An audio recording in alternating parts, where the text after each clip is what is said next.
Hello दोस्तों, welcome to my class Deepak Pathak classes.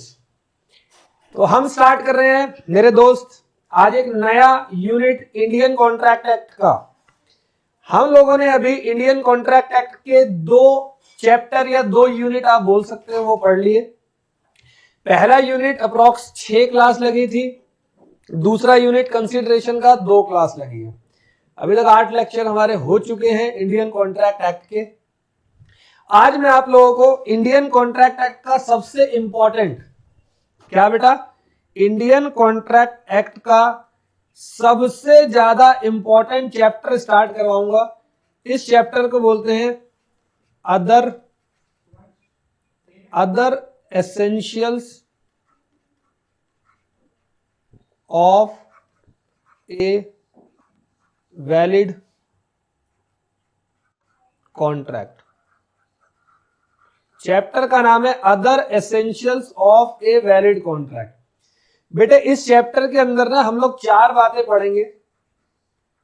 पहली बात हम पढ़ेंगे कैपेसिटी टू कॉन्ट्रैक्ट नाम का एक टॉपिक।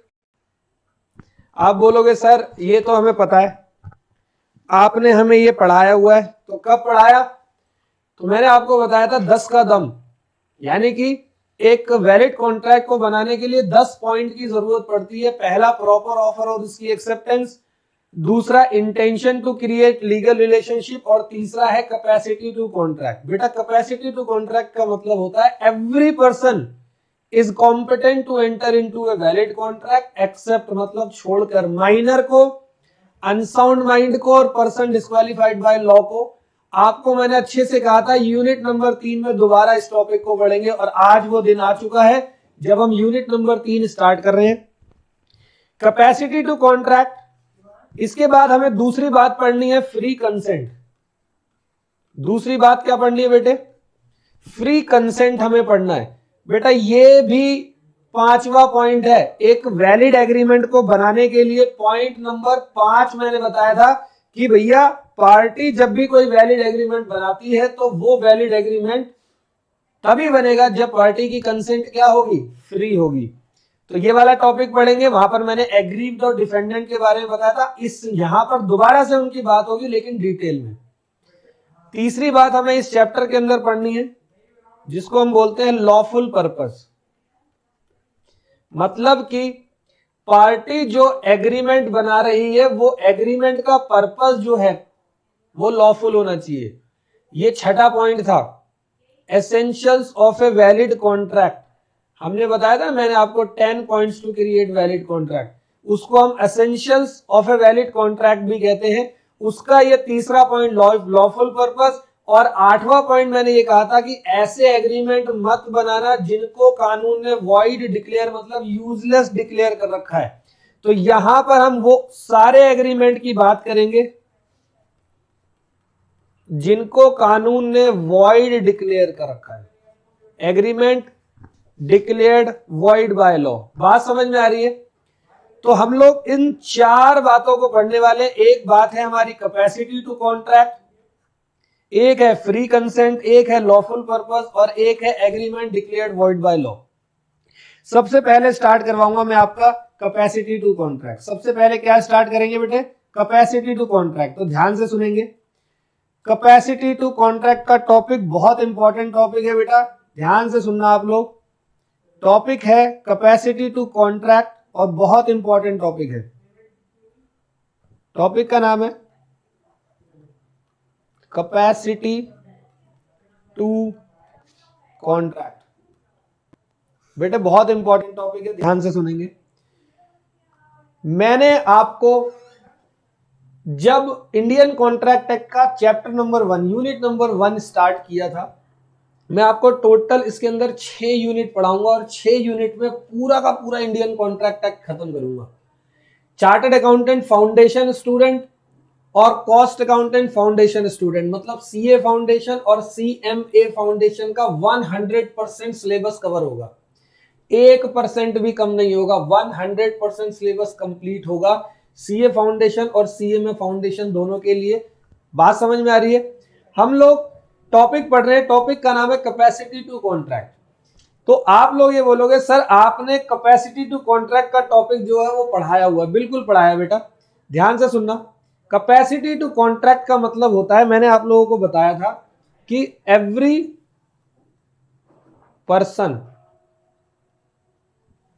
पर्सन इज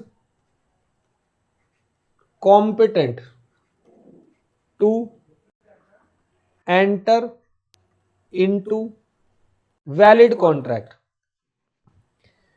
कहने का मतलब कि इस दुनिया में कोई भी पर्सन हो, वो योग्य है, मतलब केपेबल है एक वैलिड कॉन्ट्रैक्ट को बनाने के लिए। कोई इसमें दिक्कत वाली बात नहीं है। बस आप लोग एक काम करना, आप लोग 3 लोगों को छोड़ देना, एक्सेप्ट 3 लोगों को छोड़कर सबसे पहला बंदा कौन? माइनर। सबसे पहला कौन? माइनर। दूसरा कौन? Unsound mind. और तीसरा कौन? Person disqualified by law. ये 3 लोग जो हैं, ये 3 के 3 लोग केपेबल नहीं है एक वैलिड कॉन्ट्रैक्ट को बनाने के लिए। एक माइनर, एक अनसाउंड माइंड और एक पर्सन डिस्क्वालिफाइड बाय लॉ। ठीक है बेटा, ये 3 लोग केपेबल नहीं है। तो ये चैप्टर के अंदर हम आज की क्लास में कैपेसिटी टू कॉन्ट्रैक्ट पढ़ेंगे, और कैपेसिटी टू कॉन्ट्रैक्ट में माइनर, अनसाउंड माइंड और पर्सन डिस्क्वालिफाइड बाय लॉ को पूरा डिटेल में करेंगे। ओके, मैं आपको बता रहा हूं ये जो माइनर का टॉपिक है ये बहुत इंपॉर्टेंट टॉपिक है, बहुत इंपॉर्टेंट है। अभी आपको इसकी इंपॉर्टेंस पता लग जाएगी। यही वजह है मैं बहुत आराम से और स्लोली आपको समझा रहा हूं। तो माइनर का ये टॉपिक हमारा स्टार्ट होता है। तो माइनर के बारे में मैं आपको थोड़ा सा समझाता हूं। बेटा माइनर का मतलब होता है वो बंदा, माइनर मतलब वो पर्सन जिसने अपनी उम्र को, माइनर मीन्स ए पर्सन जो कि 18 साल की उम्र से कम का है। Minor means a person who has not completed his 18 year of age. Clear है? अब यहां पर बात आती है, minor means a person who has not completed his 18 year of age under Indian, क्या बच्चे बोलते हैं सर, कॉन्ट्रैक्ट एक्ट 1872। बिल्कुल गलत बेटा, माइनर की एज को डिफाइन किया है इंडियन मेजॉरिटी एक्ट 1875 ने। माइनर की डेफिनेशन इंडियन कॉन्ट्रैक्ट एक्ट के अंदर नहीं लिखी, एक कोई और एक्ट है जिस एक्ट का नाम है इंडियन मेजॉरिटी एक्ट 1875। उसके अंदर माइनर का मतलब बताया गया है। Minor means a person who has not completed his 18 year of age is called minor. लेकिन 2 सिचुएशन ऐसी होगी जिस सिचुएशन में माइनर की जो एज है ना वो 18 साल की नहीं है, 21 साल की मानी जाएगी। बात समझ में आ रही है? तो हम लोग जो टॉपिक पढ़ रहे हैं ये टॉपिक है हमारा माइनर।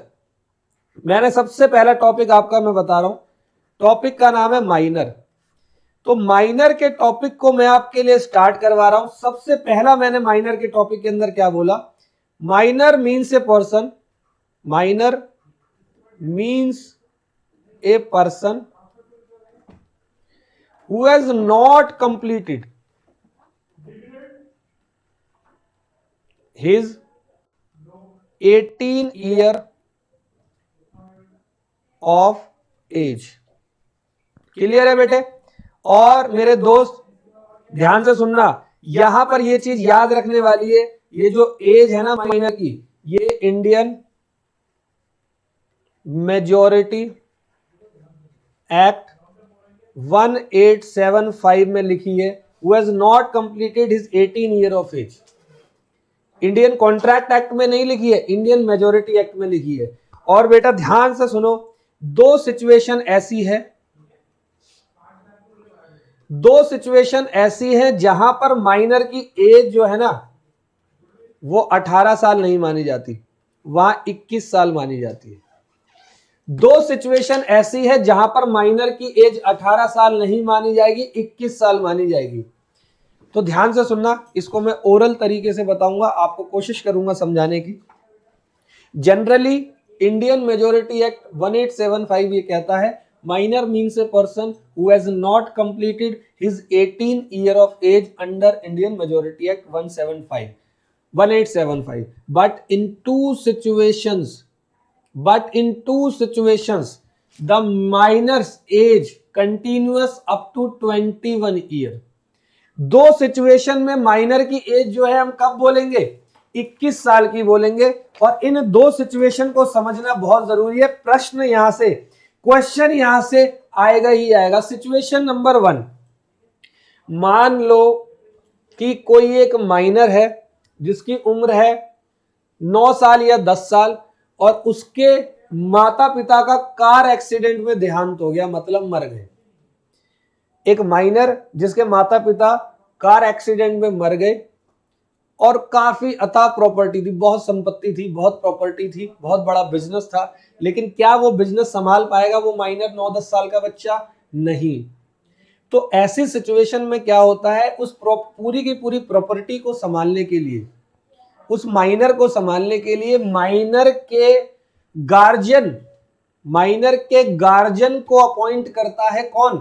कोर्ट अपॉइंट करता है। उसका कोई रिलेटिव होगा या उस रिलेटिव में से कोई बंदा उसको माइनर का गार्जियन अपॉइंट कर देते हैं। ऐसी सिचुएशन में कोर्ट यानी कि भारत की सरकार भी ये बात मान के चलती है, इंडियन कॉन्ट्रैक्ट एक्ट भी ये बात मान के चलता है कि ऐसी सिचुएशन में माइनर का जो माइंड है ना वो डेवलप होता तो है लेकिन थोड़ा धीरे गति से। मतलब कि जनरली अपने माँ बाप के संरक्षण में माना गया कि माइनर की एज जो है वो 18 साल तक वो सोचने समझने लायक हो जाता है। लेकिन जब माइनर के गार्जियन को कोर्ट ने अपॉइंट किया, उसके खुद के माता पिता नहीं है, तो ऐसी सिचुएशन में उसके लिए 3 साल की और समय सीमा बढ़ा दी और उसके लिए ये बोला गया कि आपके गार्जियन, मान लो उनके चाचा जी को अपॉइंट कर दिया कि आप इस माइनर के गार्जियन हो।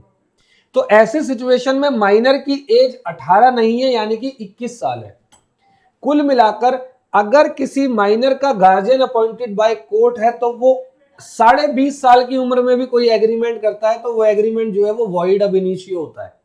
मैंने आपको बताया था वॉइड एग्रीमेंट का पहला point, agreement with minor is void ab initio. और माइनर की एज अगर 20 साल 6 महीने है, सिर्फ इस सिचुएशन में, दो सिचुएशन बताऊंगा, तब भी वो बंदा माइनर कहलाएगा, मेजर नहीं कहलाएगा। सबसे पहली सिचुएशन कब? जब guardian of the minor are appointed by the court. Clear है? अब मैं आपको दूसरी बात बताता हूं। कभी कभी क्या होता है कि गार्जियन माइनर के अपॉइंट नहीं करता कोर्ट क्या करता है, माइनर की प्रॉपर्टी का एडमिनिस्ट्रार अपॉइंट कर देता है। एडमिनिस्ट्रार मतलब, अब जैसे कोई माइनर है जिसकी उम्र 15 साल है, उसके माता पिता का देहांत हो गया और कोई गार्जियन भी नहीं है, तो उस प्रॉपर्टी को संभालने के लिए कोर्ट क्या करता है, उस प्रॉपर्टी को चलाने के लिए कोई एडमिनिस्ट्रार भेज देता है। एडमिनिस्ट्रार जब तक वो माइनर मेजर नहीं हो जाता, और मेजर क्या अब 18 तक नहीं 21 तक वो मेजर नहीं हो जाता, तब तक वो माइनर को हम माइनर मानेंगे। यानी कि दो सिचुएशन ऐसी है जिसमें माइनर की एज 18 साल नहीं होगी, माइनर की एज 21 साल होगी। जब माइनर का प्रॉपर्टी के लिए, सॉरी, माइनर के गार्जियन अपॉइंटेड बाय कोर्ट है, और दूसरी बात when the administrator of the property of minor are appointed by court. समझ में आ गई बात? तो बेटे दो सिचुएशन के अंदर 21 साल की है, मैंने आपको बताया 21 साल। तो पहली सिचुएशन क्या है, जब गार्जियन अपॉइंटेड होंगे बाय कोर्ट, और दूसरी सिचुएशन जब administrator of minor's property appointed by court. बात समझ में आ रही है? क्लियर है बेटे? समझ में आ गया सब कुछ? अब यहां पर हम अगली बात करेंगे। बात हमारी है रूल्स अबाउट माइनर। क्या है? Rules about minor. तो ध्यान से सुनेंगे आप लोग। टॉपिक है रूल्स अबाउट माइनर, या आप इसको ऐसे भी लिख सकते हो, position of minor. Position of minor बेटा बहुत इंपॉर्टेंट टॉपिक है, और ये टॉपिक जो है ना ये एग्जाम में आने लायक टॉपिक है।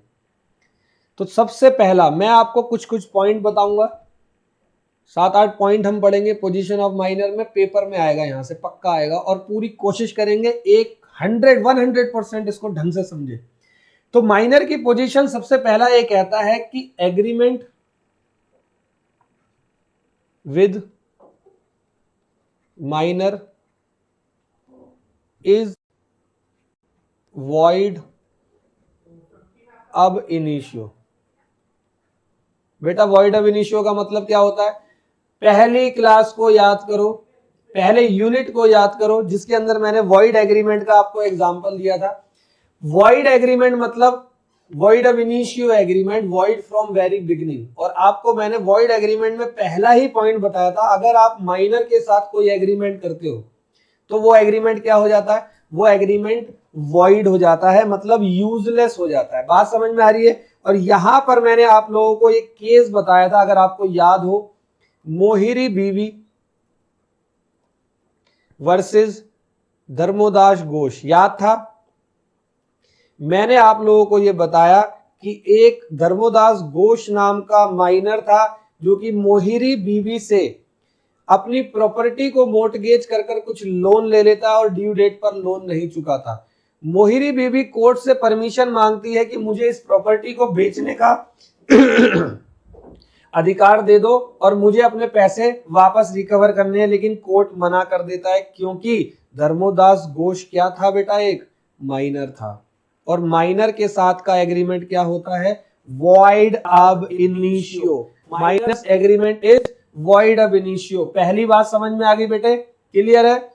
तो बेटा आप लोग पढ़ाई कर रहे हो, आप लोग अच्छा लग रहा है मुझे, सीए कर रहे हो, बहुत सारे स्टूडेंट हैं जो सीए में भी कर रहे हैं, लॉ पढ़ रहे हो, आप लोग बहुत मेहनत भी कर रहे हो।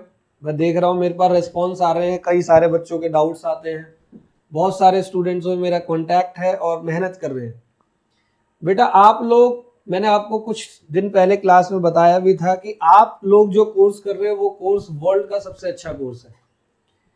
चार्टर्ड अकाउंटेंट, कॉस्ट अकाउंटेंट बनना लोगों का एक सपना होता है, एक बहुत अच्छी लाइफ होती है, एक बहुत अच्छे तरीके से आप लोग एंजॉय कर सकते हो अपनी जिंदगी के। जीवन के 4 साल आप मेहनत कर लो, जिंदगी के 40 साल एंजॉय करोगे। और अगर 4 साल आपने मेहनत नहीं करी ना तो 40 साल भी पसीने ही बहाने पड़ेंगे। तो इसका मतलब यह कि आपको रोज सिचुएशन ऐसी आएगी, कभी कभी मन भी करेगा कि पढ़े ना या क्लास ना ले। ऐसी सिचुएशन के अंदर बस आप याद कर लेना, बस यार ये पास करना है मुझे एग्जाम, मुझे चार्टर्ड अकाउंटेंट बनना है, लोग मुझे सीए साहब बोले, लोग मुझे कॉस्ट अकाउंटेंट साहब बोले, ये आप लोगों का ड्रीम होना चाहिए। अगर ये ड्रीम आप लोगों का है तो समझ लो कि आप अच्छी दिशा में जा रहे हो। मेरी बात समझ में आ रही है? कई स्टूडेंट जो है वो बोलते हैं अपने आप को, मुझे भी बोलते हैं सर ये हो गया था इसलिए नहीं पढ़ पाया, ये हो गया था इसलिए नहीं पढ़ पाया। मैंने पहले भी आपको बताया बेटा, कभी भी अपने आप को प्रूव मत करो। Don't prove your self, improve your self. मैंने आपको बताया था इम्प्रूव करो अपने आप को, प्रूव मत करो। तो बहुत जरूरी है कि आप लोग मेहनत करो। मैं भी आप लोगों के साथ मेहनत कर रहा हूं, पूरी मेहनत से आपके लिए मैं क्लासेस बना रहा हूं और क्लासेस में आपके पास पहुंचा रहा हूं। आप लोगों को फिर भी कोई डाउट है तो मैं आपके डाउट्स को रिस्पॉन्स भी कर रहा हूं। आप लोग भी प्रॉमिस करो कि आप लोग बहुत अच्छे तरीके से मेहनत करोगे। और बेटा ये राइट टाइम है मेहनत करने का, ये बिल्कुल राइट टाइम है मेहनत करने का। अगर आप राइट टाइम, इस टाइम पे मेहनत नहीं करते तो फिर गड़बड़ हो जाती है। तो एक कोट ऐसे आता है कि मेरे को, मैं कभी कभी क्लास में बताता हूं, one should learn the lesson of life in the right time. One should learn the lesson of life in the right time, otherwise life will teach you lesson at wrong time. तो सही समय पर decision ले लो, नहीं तो wrong time जब आएगा ना तब जिंदगी आपको सिखाने वाली है। आ रही है मेरी बात समझ? तो इस तरीके से आप लोग काम करो, पढ़ाई करो। मैंने कहा था आपका चर्निंग दौर आएगा, आप चर्न हो रहे हो अभी, बहुत डिफिकल्टीज आएगी, बहुत थपेड़े पड़ेंगे, लेकिन आपको एग्जाम क्लियर करना है। ठीक है? चलो ये अचानक से मुझे कुछ याद आया, फिर मैंने आपको ये बताया। अब हम क्लास के अंदर दोबारा आते हैं। मैं आपको जो टॉपिक पढ़ा रहा हूं वो टॉपिक का नाम है माइनर का टॉपिक। और सबसे पहला पॉइंट मैंने आपको बताया कि माइनर के साथ का एग्रीमेंट बेटा क्या होता है।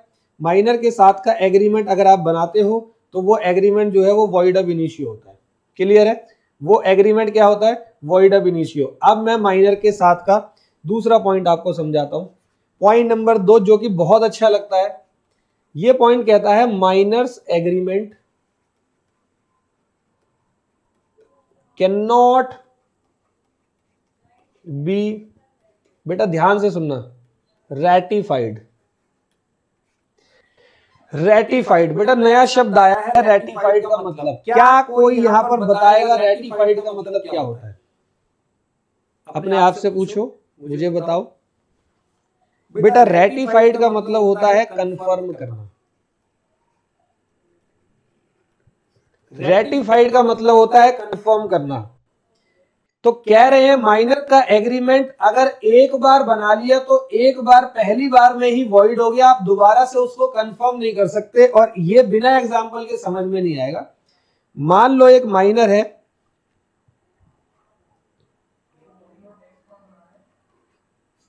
एक माइनर है और इस माइनर के साथ में कोई सेलर है।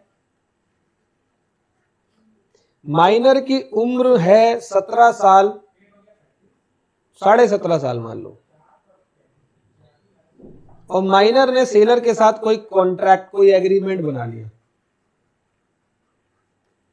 तो बेटा ये एग्रीमेंट क्या है? ये एग्रीमेंट वॉइड अब इनिशियो है, क्योंकि ये बंदा माइनर है और ये एग्रीमेंट नहीं बना सकता। अब मान लो माइनर 6 महीने बाद 18 साल का हो गया, यानी कि ये माइनर क्या हो गया? मेजर हो गया। तो ये सेलर कहता है माइनर से, भाई अब तो तू मेजर हो गया, यानी कि अब ये जो हमने पुराना वाला एग्रीमेंट बनाया था ना, इसको कंटिन्यू करते हैं, इसको कंफर्म करते हैं, मतलब इस एग्रीमेंट पे काम करते हैं। बेटा वंस वॉइड ऑलवेज वॉइड, एक बार वंस वॉइड ऑलवेज वॉइड। एक बार यूजलेस हो गया ना तो फिर वो यूजलेस हो गया। हाँ, अब जब ये मेजर हो गया तो आप नया एग्रीमेंट बना लो, लेकिन पुराने एग्रीमेंट को आप कंफर्म नहीं कर सकते, रेटिफाइड नहीं कर सकते। This is called minor's agreement can not be what? Ratified. Clear है? बात समझ में आ रही है?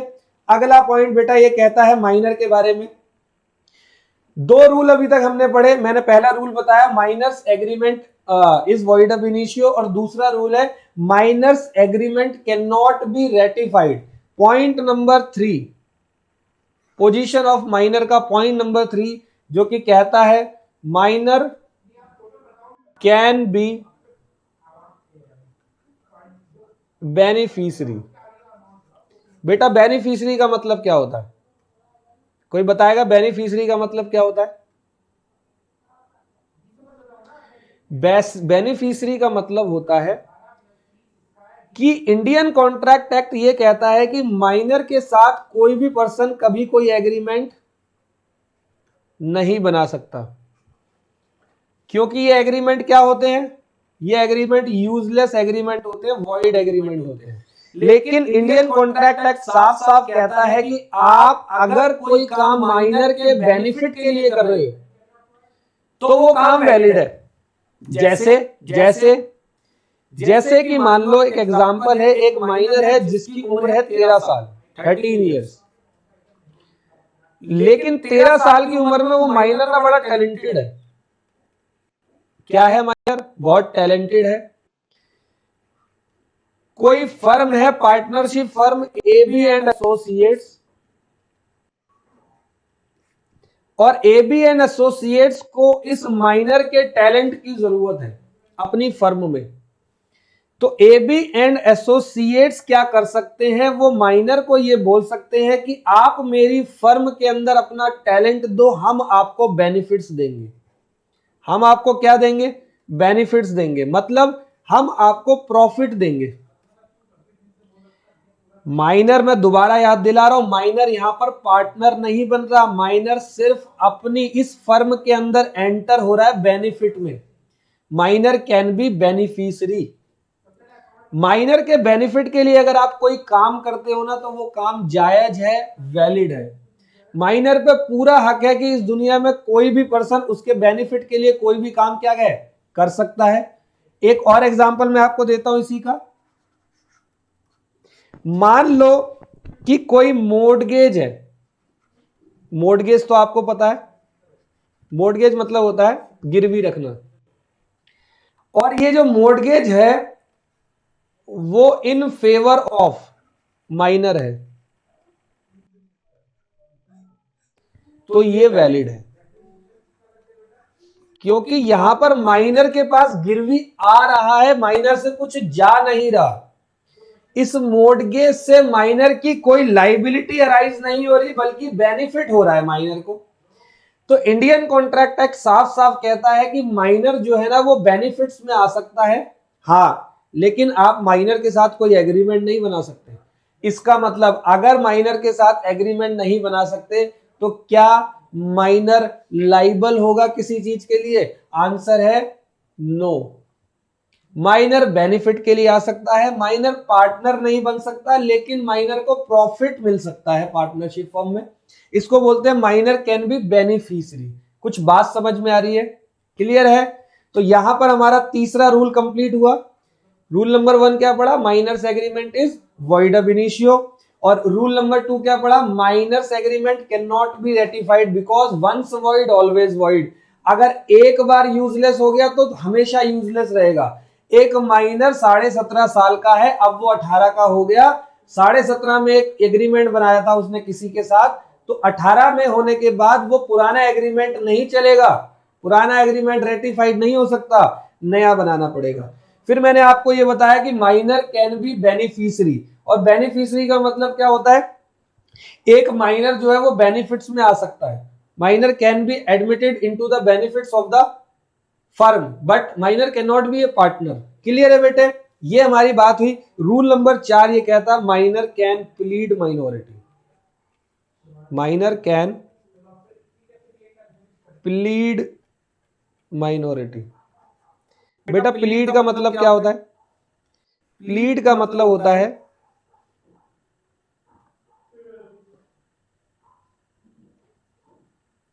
एक मिनट, प्लीड का मतलब होता है छुपाना। माइनर ने क्या करा? अपनी माइनॉरिटी को छुपाया। ऐसा हुआ एक बंदा है माइनर, कुछ होते हैं जो होते तो माइनर है लेकिन लगते मेजर है। मान लो एक बच्चा है जिसकी उम्र 17 साल है, खाते पीते घर से है, ठीक है, ये कोई माइनर है, कोई पर्सन है, मान लो उसका नाम है राहुल। इसकी एक्चुअल उम्र जो है, एक्चुअल एज जो है इसकी 17 ईयर्स है, लेकिन खाते पीते घर से है, हट्टा कट्टा है। इस राहुल ने क्या करा? इस राहुल ने किसी क्रेडिटर से लोन ले लिया 10,000 का, और इसने क्रेडिटर को यह बताया कि मेरी जो एज है ना वो एज है मेरी 20 साल। कितनी है? 20 साल एज है। इसका मतलब माइनर ने यहां पर अपनी माइनॉरिटी को क्या करा? प्लीड करा। प्लीड मतलब छुपाया। इंडियन कॉन्ट्रैक्ट एक्ट यहां भी ये कह रहा है कि भाई माइनर का कुछ नहीं कर सकते आप। आपकी गलती थी ना, आप चेक करते उसके डॉक्यूमेंट, आपने क्यों पैसे दे दिए उसको अगर वो छुपा रहा था? अरे बच्चा है वो, बच्चे तो यही करते हैं, बच्चे तो छुपाते हैं। वो बच्चा है, उसके अगेंस्ट में आप कोई भी काम नहीं कर सकते। अगर माइनर प्लीड करता है माइनॉरिटी को तो भी माइनर का कुछ नहीं हो सकता। हाँ, एक काम हो सकता है। काम ये हो सकता है कि अगर माइनर के नाम पे कोई प्रॉपर्टी है, माइनर्स प्रॉपर्टी, माइनर्स प्रॉपर्टी, अगर माइनर के नाम पे कोई प्रॉपर्टी है तो माइनर लायबल होगा। माइनर पर्सनली लायबल नहीं होगा, माइनर पर्सनली लायबल नहीं होगा, माइनर की प्रॉपर्टी लायबल होगी। अगर माइनर की कोई प्रॉपर्टी है तो माइनर की प्रॉपर्टी लायबल होगी। यहां माइनर पर्सनली लायबल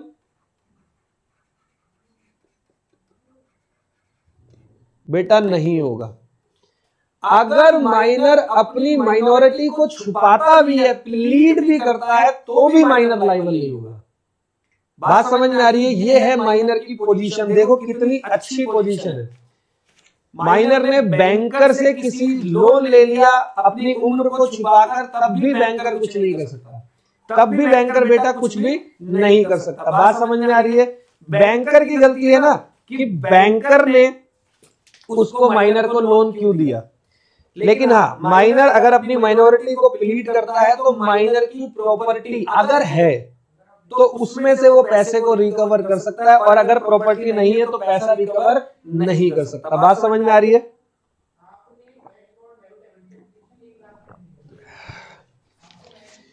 लेकिन बेटे अब एक सिचुएशन ऐसी है जहां पर माइनर की पोजीशन के अंदर माइनर का थोड़ा सा लाइबिलिटी आ जाता है, लेकिन तब भी वो माइनर पर्सनली लाइबल नहीं होगा आपकी सिचुएशन में।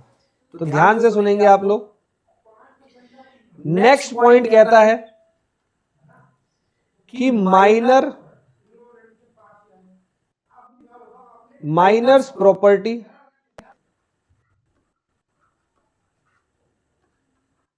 Is liable to supply of, ये शब्द इंपॉर्टेंट है, ध्यान से सुनना, नेसेसरीज टू हिम। बेटा नेसेसरीज का मतलब क्या होता है? नेसेसरी का मतलब होता है जरूरी।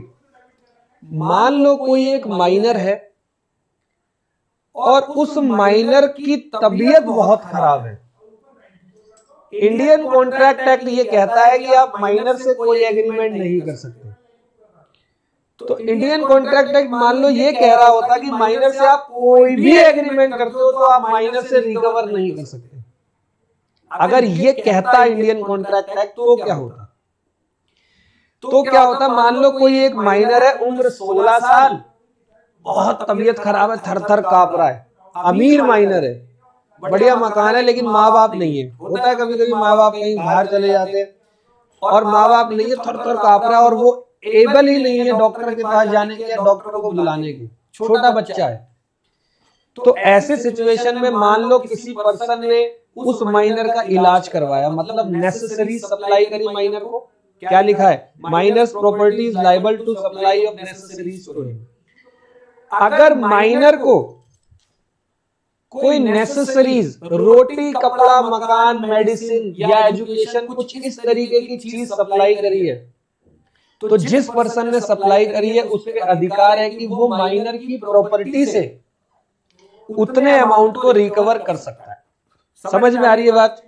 तो इंडियन कॉन्ट्रैक्ट एक्ट ये बात कहता है कि अगर आपने माइनर को नेसेसरीज प्रोवाइड करी है, मान लो एक माइनर है, उसको बहुत भूख लग रही थी, कपड़े फटे हुए थे उसके, खो गया था बेचारा, तो उसको क्या करे, नए कपड़े दिलाए और खाना दिलाया, 2-3 दिन मेरे पास रहा, खाना दिलाया, फिर बाद में उसके असली माँ बाप आए, तो मैं माइनर की प्रॉपर्टी से उतने पैसे जितने की मैंने नेसेसरीज प्रोवाइड करी है वो पैसे मैं रिकवर कर सकता हूं। तो बेटा नेसेसरी मतलब नेसेसरी होता है, लग्जरी नहीं होता। अब मान लो कोई माइनर है, उम्र 16 साल, वो किसी दुकान पर जाता है और वो ये कहता है कि मुझे 10 फैंसी सूट दे दो, एक सूट 50,000 रुपए का। वो फैंसी सूट लेकर उधार आ जाता है, बोलता है मैं पैसे बाद में दूंगा। तो क्या ये नेसेसरीज दी है बंदे ने, सेलर ने? आंसर है नो, ये लग्जरी प्रोवाइड करी है। और ऐसे सिचुएशन में सेलर माइनर की प्रॉपर्टी से 1 रुपया भी रिकवर नहीं कर सकता, सेलर की मिस्टेक है। बेटा कानून कहता है कि नेसेसरीज प्रोवाइड करो ना, लग्जरी क्यों प्रोवाइड कर रहे हो? आ रही है मेरी बात समझ? तो टॉपिक ये कहता है कि माइनर की प्रॉपर्टी लायबल, देखो माइनर यहाँ पर्सनली लायबल नहीं हो रहा है, यहाँ भी लायबल नहीं हो रहा है, लेकिन अगर उस माइनर को सप्लाई करिए क्या, नेसेसरी सप्लाई करी है, तो ऐसे सिचुएशन में माइनर की प्रॉपर्टी से उस नेसेसरी का पैसा जो है वो रिकवर कर सकते हैं। क्लियर है? क्या आप लोगों को मेरी बात समझ में आ रही है? क्लियर है?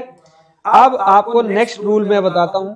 हम लोग रूल पढ़ रहे हैं पोजीशन ऑफ माइनर, तो miners agreement is void ab initio.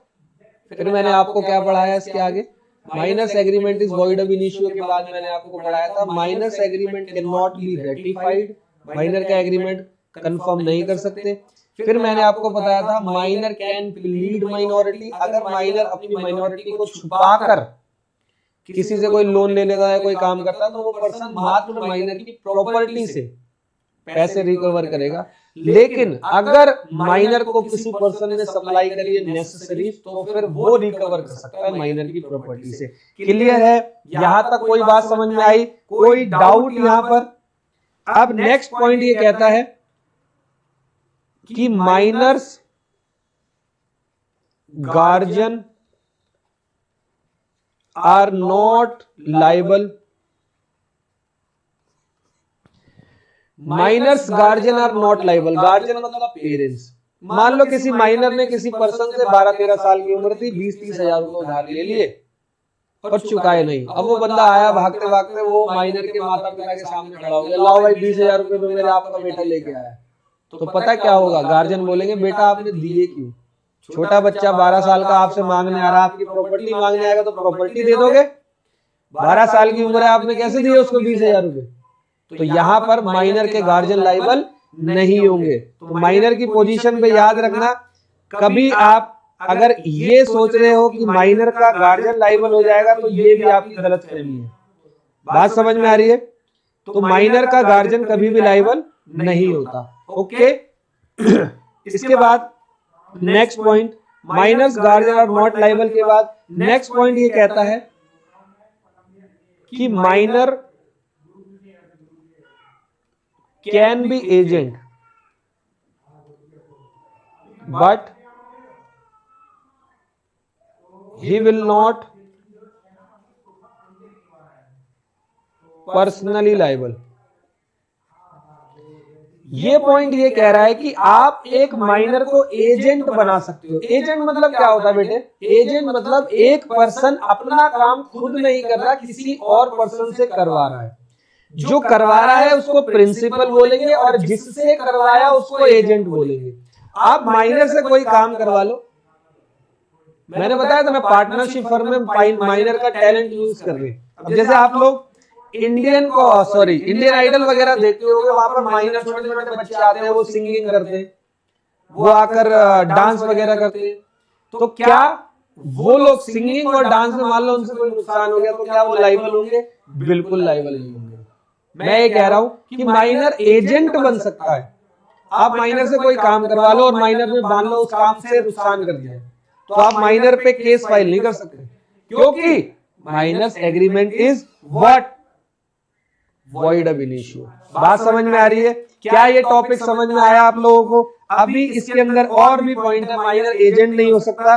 अगला पॉइंट ये है, ये मैं आपको बता चुका हूं, फिर भी लिख देता हूं, minor can not B partner of firm but he can be admitted into the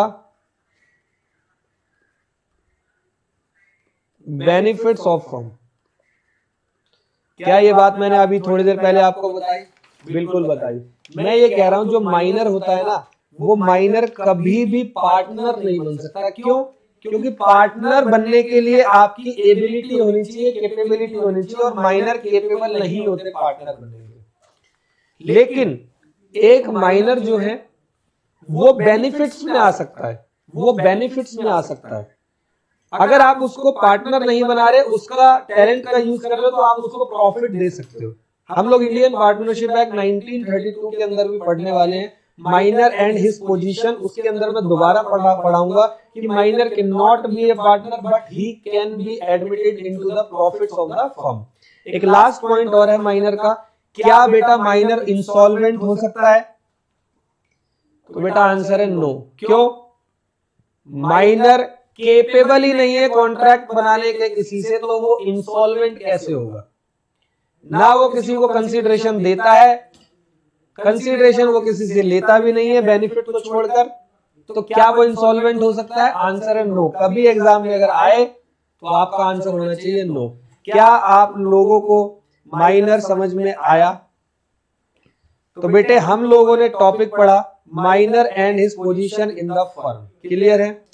और इसके अंदर मैंने आपको मेन टॉपिक जो हेडिंग थी वो स्टार्ट कराई थी capacity to contract.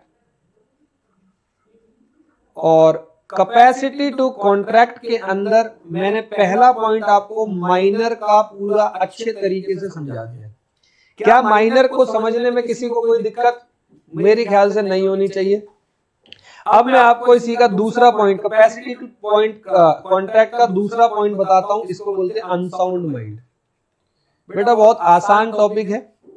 Unsound mind का मतलब होता है एक वो बंदा जिसका दिमाग जो है ना वो फ्यूज है। फ्यूज मतलब मान लो कोई पर्सन है जो कि पागल है, ल्यूनेटिक पर्सन। एक पर्सन है जिसका नाम है ल्यूनेटिक पर्सन। बेटा ल्यूनेटिक का मतलब होता है एक वो बंदा जो मेंटली स्लो बाय बर्थ है। क्या है? एक वो पर्सन जो मेंटली स्लो बाय क्या है? बर्थ है। बात समझ में आ रही है? क्या मेंटली स्लो बाय बर्थ वाला बंदा क्या कोई कॉन्ट्रैक्ट या एग्रीमेंट बना सकता है? बिल्कुल नहीं बना सकता। मेंटली स्लो बाय बर्थ को इंडियन कॉन्ट्रैक्ट एक्ट ने दूर कर रखा है। मान लो कोई पर्सन है इनसेन पर्सन, इंसैनिटी नाम सुना आप लोगों ने? इनसेन का मतलब, इनसेन का मतलब होता है मेंटल। ये भी एक मेंटली होता है, पागल। या कोई इडियट पर्सन है, इडियट भी मेंटली स्लो बाय बर्थ होते हैं।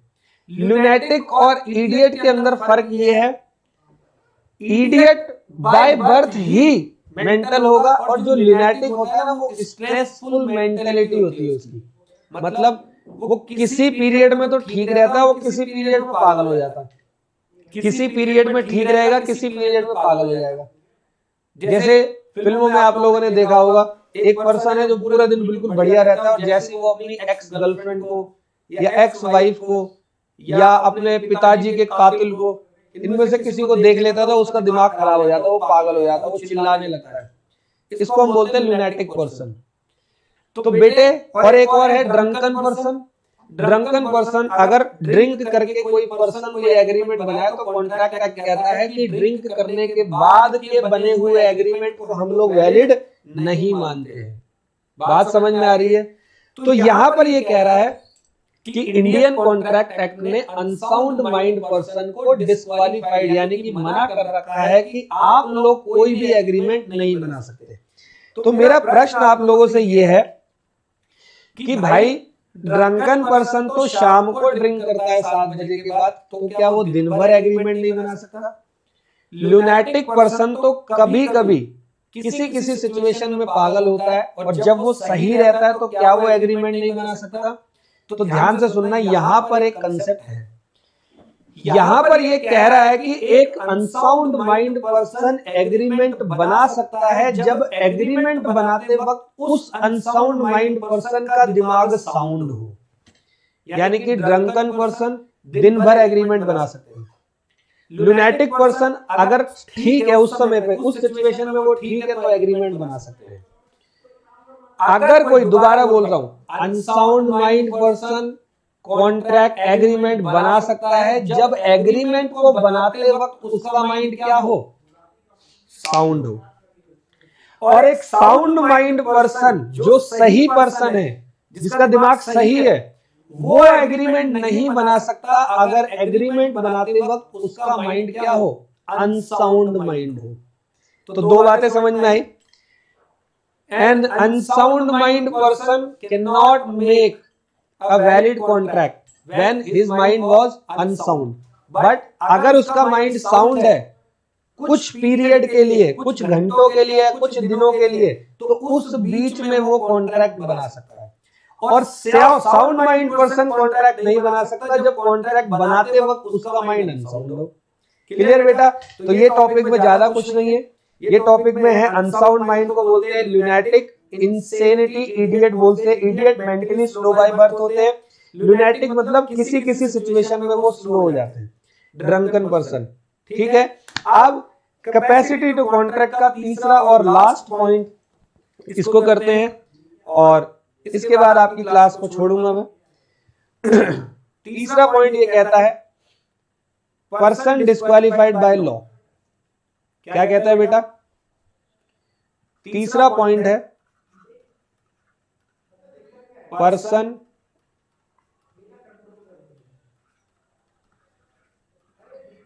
डिस्क्वालिफाइड बाय लॉ, मतलब कि कानून ने कुछ लोगों को जो है क्या कर रखा है, डिस्क्वालिफाइड कर रखा है। डिस्क्वालिफाइड मतलब इनको मना कर रखा है कि आप लोग कॉन्ट्रैक्ट नहीं कर सकते। इसका सबसे पहला एग्जांपल बताता हूं, एलियन इनेमी।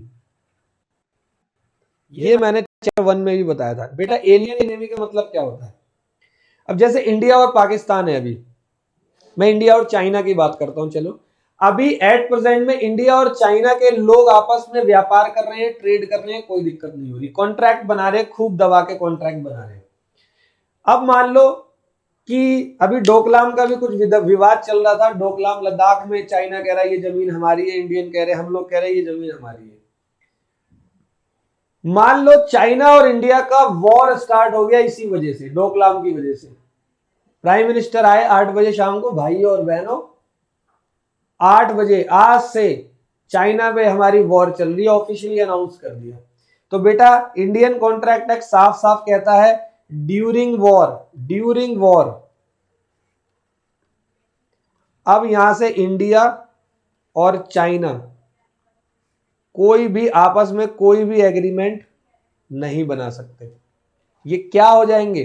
एलियन इनेमी, क्योंकि इनको डिस्क्वालिफाइड कर रखा है। हाँ, जब हालात नॉर्मल हो जाएंगे तब आप एग्रीमेंट बना सकते हो। क्लियर है? अब मैं आपको दूसरा पॉइंट बताऊंगा, पर्सन डिस्क्वालिफाइड बाय लॉ का, इंसॉल्वेंट पर्सन। बेटा इंसॉल्वेंट कौन होता है? इंसॉल्वेंट मतलब होता है दिवालिया। एक वो बंदा जो कंगाल हो गया है। और याद रखना, एक पर्सन अपने आप को खुद कभी इंसॉल्वेंट डिक्लेयर नहीं करता। ऐसे तो क्या होगा, किसी से 10 लाख रुपए उधार लिए, अगले दिन बोलेगा मैं इंसॉल्वेंट हो गया। ऐसे तो पूरी दुनिया इंसॉल्वेंट ही रहेगी। बेटा इंसॉल्वेंट डिक्लेयर करता है कोर्ट। कोर्ट में आप बोलोगे, पिटीशन डालोगे कि सर मेरी लाइबिलिटी जो है बहुत ज्यादा हो चुकी है, मेरी एसेट्स बहुत कम है और मैं पेमेंट नहीं कर पा रहा क्रेडिटर्स की, और क्रेडिटर मेरे को मेरे दरवाजे पे आ रहे हैं, मेरी बेइज्जती कर रहे हैं, मुझे मार रहे हैं, तो मुझे बचाओ। तो कोर्ट क्या करता है, अपना एक नुमाइंदा भेजता है, एक सरकारी आदमी जिसको हम लिक्विडेटर बोलते हैं। कोर्ट असल में चेक करेगा कि ये बंदा सच में इंसॉल्वेंट हुआ या नहीं हुआ। तो कोर्ट ने लिक्विडेटर को भेजा और लिक्विडेटर जाकर असल में चेक करता है कि उस पर्सन की असेट्स कितनी है। तो चेक किया, असेट्स इतनी है और लायबिलिटी असेट्स से बहुत ज्यादा है। तो वो लिक्विडेटर क्या करेगा, असेट्स को बेचेगा। वही सरकारी आदमी बेचता है, जो इंसॉल्वेंट हुआ उसको नहीं बोलते बेचने के लिए, वरना वो गड़बड़ करेगा। तो वो क्या करेगा, असेट्स को बेचेगा और लायबिलिटी को डिस्चार्ज करेगा। तो बेटे इंसॉल्वेंट तब वो कहलाएगा। क्या इंसॉल्वेंट पर्सन पे कॉन्ट्रैक्ट करने के पैसे होंगे? आंसर है नहीं। तो इंसॉल्वेंट पर्सन डिस्क्वालिफाइड है, इंसॉल्वेंट पर्सन कॉन्ट्रैक्ट नहीं कर सकता। क्लियर मेरे भाई? क्या कोई दिक्कत हुई किसी को? अब नेक्स्ट पॉइंट आपको बताता हूं। इसके बाद तीसरा पॉइंट कहता है कन्विक्टेड पर्सन। कन्विक्टेड पर्सन, मान लो किसी पर्सन को सजा भूल गई, किसी पर्सन को सजा भूल गई, वो मुजरिम था और उसको जेल जाना है, वो जेल के अंदर है 2 साल। तो 2 साल की जेल होगी, इसको बोलते हैं इम्प्रिजनमेंट। तो जब तक वो 2 साल जेल में रहेगा, वो जेल में रहने के दौरान कोई भी कॉन्ट्रैक्ट नहीं बना सकता। इंडियन कॉन्ट्रैक्ट एक्ट साफ साफ कहता है कि अगर इम्प्रिजनमेंट में है कोई पर्सन, इसको कन्विक्टेड पर्सन कहते हैं, गिल्टी फाउंड पर्सन भी आप बोल सकते हो, वो कोई भी कॉन्ट्रैक्ट नहीं बना सकता। बात समझ में आ रही है? क्लियर है बेटे? अब इसका मैं आपको last point, person disqualified by law का लास्ट पॉइंट आपको मैं बताता हूं जिसको हम बोलते हैं सॉवरेन ऑफिसर या गवर्नमेंट ऑफिसर।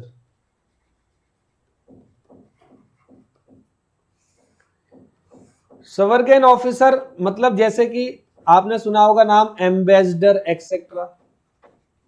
तो आप बोलोगे सर ये एम्बेसडर वगैरह का कोई कॉन्ट्रैक्ट बना नहीं सकते? क्यों नहीं बना सकते सर? गवर्नमेंट ऑफिसर कॉन्ट्रैक्ट क्यों नहीं बना सकते? बेटा ये लोग कॉन्ट्रैक्ट बना सकते हैं, they are not always disqualified. Government officer हमेशा डिस्क्वालिफाइड नहीं है, लेकिन अगर ये अपनी लिमिट को क्रॉस करेंगे तो ये डिस्क्वालिफाइड है।